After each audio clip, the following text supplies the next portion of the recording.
NGO থেকে টাকা নিয়ে গাড়ি এনেছি। এই বিগত 21 সাল থেকে গাড়ি চলতেছে, কোনো নোটিশ হয়নি যে অনটেজ গাড়ি চলাচল হবে না। আমরা যারা গাড়ি চালাই, এই গাড়ির ভিতরে আমাদের সমস্ত খরচ ভরপুর হয়, ছেলে পেলে লেখাপড়া করে, আমাদের বউ বাচ্চা পালন করি, আমরা এইটাতে খরচ মেনটেনিং করি। আমরা যে গাড়িগুলো কিস্তিতে আনছি, কিস্তি অনাদায়ে আমাদের গাড়িগুলো নিয়ে যাবে, এর দ্বারা ব্যবসা কি? আপনারা জানেন যে গত 23/8/2025 তারিখ হইতে আজ পর্যন্ত অনটেজ সিএনজি বন্ধ হয়েছে, যেটা আমাদের একমাত্র আয়ের মাধ্যম। এমতো অবস্থায় আয়ের একমাত্র মাধ্যম বন্ধ থাকায় আমাদের পরিবার পরিজন এবং সন্তানদের লেখাপড়া খরচ চালানো অসম্ভব হয়ে পড়ছে।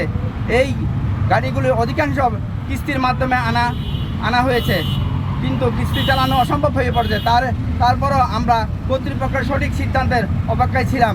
গাড়িগুলো গত 3 বছর ধরে রাস্তায় চলাচল ছিল, কোনো অফিসিয়াল নোটিশ ছাড়াই হঠাৎ করে মৌখিকভাবে বলে গাড়িগুলি বন্ধ করে দেওয়া হয়েছে। তবে প্রশাসন থেকে এই ধরনের কোনো কিছুই বলা হয়নি। গাড়ি বন্ধ রাখার বিষয়টি রাঙ্গামাটি জেলা অটোরিকশা শ্রমিক ইউনিয়ন ও চালক কল্যাণ সমিতির থেকে মৌখিকভাবে বলা হয়েছে। আমরা খবর পেয়েছি সংগঠনের পক্ষ থেকে কিছু গাড়ির জন্য আবেদন করা হয়েছে, যেখানে একজনের নামে 2-3টা গাড়ি রয়েছে। গাড়িগুলি অনুমোদনের চেয়ে নাম রয়েছে। আমরা সংগঠনের নিবন্ধন শ্রমিক হই, তাহলে কেন আমাদের গাড়িগুলোর নামে সুপারিশ করা হয়নি? সুপারিশকৃত গাড়িগুলি দৃষ্টি সংযুক্ত করা হলো। আমরা চাই কারো প্রতি যেন বৈষম্য না হয়, আমাদেরকে যেন প্রশাসনিক একটি সঠিক সিদ্ধান্ত দেয়, আমাদের পরিবার ও সন্তানের কথা বিবেচনা রেখে যেন আমাদের পাশে থাকে। আমরা চাই আমাদের সাথে যেন বৈষম্য না হয়।